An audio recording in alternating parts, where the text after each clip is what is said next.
Hi అండి, అందరు బాగున్నారా? నేను ఇలా అయితే ఉన్నాను. మీరు బాగుండాలని అయితే కోరుకుంటున్నా.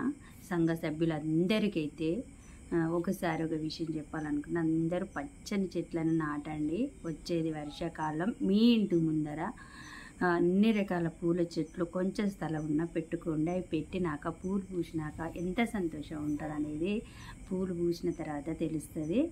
వేప చెట్టు పెట్టండి, పూల చెట్లు పెట్టండి. అవి ఏమి ముట్టుకోకుండా, గన్నేరు చెట్లు అయితే ఏమి ముట్టుకోవు. ఒకవేళ పూల చెట్లు ఏవి పెట్టినా కూడా దానికి ఫినిషింగ్ పెట్టేస్తే మామూలుగా రేటు కాకపోయినా కూడా మనం బియ్యం బస్తాలనైనా కూడా 4 మూలలు పెట్టి కట్టవచ్చు. ఏం ముట్టుకోకుండా చెట్లను పెంచండి. సరే, పచ్చని చెట్లు పెంచండి, అయిపోయింది. ఒక విషయం ఇంకేంటిదంటే, మనము లోన్లు తీసుకుంటూ ఉన్నాం కదా. లోన్లు తీసుకున్న సంఘాలకి ఇప్పించిన తర్వాత ఆర్పీలు ఏం చేయాలనంటే, ముఖ్యంగా మహిళా సంఘాలకు లోన్లు ఇప్పించిన తర్వాత ఆర్పీలు చేయాల్సిన పెద్ద బాధ్యత ఒకటి ఉంటుంది. అది ఏమిటంటే, ప్రతి నెల సంఘాలతోనే లోన్ కట్టియాలి. కొంతమంది ఏం చేస్తారు, లోన్లు ఇప్పిస్తారు. సంఘాలు కొంతమంది అయితే ఆన్లైనే చేయించరు. లోన్ ఇప్పించిన తర్వాత ఆన్లైన్ చేయించాలి కదా, ఆన్లైనే చేయించరు. దగ్గరుండి చేయించడమే కాకుండా ప్రతి నెల వాళ్ళ డేట్ ప్రకారం గుర్తు పెట్టుకొని మరీ లోన్ కట్టించడం అనేది పెద్ద బాధ్యత. అది జరగని రోజు ఏం జరుగుతుంది, ఆ గ్రూపే పెండింగ్ సరిపోతుంది. గ్రూపులన్నీ టైంకి కట్టకపోతే పెండింగ్ జరిగిపోతుంది. ప్రతిదీ ఒక నోట్స్ మెయింటైన్ సెట్లాగో రికార్డ్ బుక్ ఉంటుంది. ప్రతి సంఘం ఈ డేటు వీళ్ళది. ఒక్కొక్కరు 10వ తారీఖు తీసుకుంటే 9వ తారీఖు, 8వ తారీఖు వేస్తారు. 15వ తారీఖు తీసుకుంటే 14. అట్లా అన్ని సంఘాల డేట్లు అవన్నీ ఉంచుకొని కరెక్ట్గా వాళ్ళ చేత ఫోన్ చేయించి కట్టేయాలి. కొంతమంది లీడర్లు పోయి కట్టుకుంటారు. ఓపిక ఉన్నవాళ్ళు, ఓపిక లేని వాళ్ళు కట్టాలి. ఆ స్లిప్ చేసేసి ఏ నోట్స్ పిన్ను కొట్టుకుంటే ఖచ్చితంగా మనం ఆ నెల కట్టినట్టుగా ఉంటుంది. శ్రీనిధి లోన్లు కానీ, బ్యాంకు లోన్లు కానీ, సీసీఎల్ లోన్లు కానీ, శ్రీనిధిలో అదేంది మన 10,000 లోన్లు కానీ, ఏవైనా పర్వాలేదు. సంఘ సభ్యులకి ఇప్పించినప్పుడు సరైన టైంలో కట్టించాలి. కట్టించిన పక్షంలో పెండింగ్ పడుతున్నాయి. ఆ పెండింగ్ పడడం వలన ఏం జరుగుతుందంటే, మంచి గట్టి సంఘాలకు ఎఫెక్ట్ ఇస్తుంది. ఇప్పుడు మేము ఎస్బీఐ బ్యాంకులో లోను మేము అందులో నుండి కట్టట్లేదని ఇంకో బ్యాంకు మారితే ఆ బ్యాంకులో కూడా కట్టిన సంఘాలు ఉన్నాయని సీసీలు ఇవ్వడం లేదు.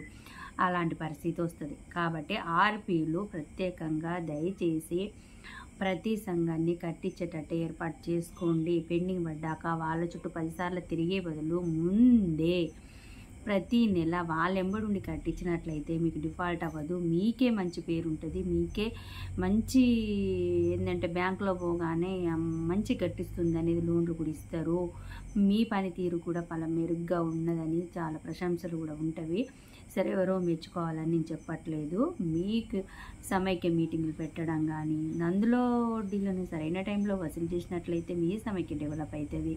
ఆ విధంగా సంఘాలకి ఇచ్చి వసూలు చేసుకున్నట్లయితే అదే రూపంలో కూడా మనకి మంచి వడ్డీల రూపంలో డెవలప్ అవుతాయి. ఆర్పీ ఈ విధమైన పనులు చేయాలి.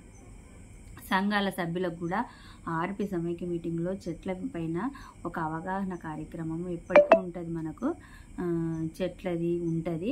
అయినా కూడా మనము కరెక్ట్గా పెట్టుకోవాలమ్మా అని చెప్పాలి. మంచిగా ప్రతి గ్రూప్ మీటింగ్ కూడా వాళ్ళకి అలవాటు చేయాలి. ఈరోజు వీళ్ళింటికాడ ఆ రోజు వాళ్ళ ఇంటికాడ పెట్టుకోండి. ఒక నెల మిస్ అయినా ఇంకో నెల పెట్టుకోండి. ఇంకో నెల మిస్ అయినా కూడా ఎట్నో ఒకట్లా మీరు మీటింగ్లు పెట్టుకోవాలి, తీర్మానం మెయింటైన్ చేసుకోవాలి అనేది వాళ్ళకి అలవాటు చేసినట్లయితే ఆర్పీలకు కూడా అంత ఇబ్బంది రాదు. వాళ్ళే మంచి సంఘాలు అయితే వాళ్ళే వేసుకుంటారు.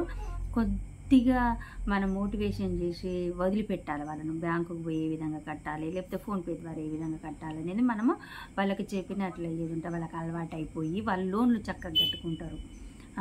ఆ విధంగా కట్టుకోవడం వల్ల పెండింగ్ అవ్వదు. సమైక్యలు కూడా మంచిగా నడుస్తాయి. ఆర్పీకి కూడా బాగుంటుంది. ప్రెషర్ ఉండదు, టెన్షన్ ఉండదు. గ్రూపు పెండింగ్లో పడితే పొద్దున్న శ్రీకవరి తిరగడం అవసరం ఉండదు. ఎవరో వచ్చి మాటలు అనేది కూడా అవసరం ఉండదు. కాబట్టి ఆర్పీ చాలా చక్కగా తన బాధ్యతగా సంఘాలలో కట్టించినట్లయితే పెండింగ్ అయితే అవ్వదు. సంఘాలకు లోన్లు ఇప్పియగానే వాళ్ళ బాధ్యత అయిపోదు. ఈ విధంగా కట్టించట్ల బాధ్యత పెద్దదిగా ఉంటుంది. కాబట్టి నేను ఎవరిని ఉద్దేశించి చెప్పడం లేదు, మంచిగా చేసుకోవాలని అయితే చెప్తున్నాను. ఓకేనండి. మరి నేనేమైనా రాంగ్‌గా చెప్పినా కామెంట్ బాక్స్‌లో కామెంట్ చేయండి. ఇంకే డౌట్ ఉన్నా కామెంట్ బాక్స్‌లో చేయండి. వీడియో మొత్తం చూడండి. నా వీడియోలో మహిళా సంఘాల సభ్యులు ఇంకెవరు కూడా సబ్స్క్రైబ్ చేసుకోని వాళ్ళైతే చేసుకోండి. ఇంతవరకు ప్రోత్సహిస్తున్నట్టు మీద కూడా ప్రోత్సహించండి. ఓకేనండి. మరి నా వీడియో మీకు నచ్చినట్లయితే లైక్ చేసి సబ్స్క్రైబ్ చేయండి. బాయ్ మరి.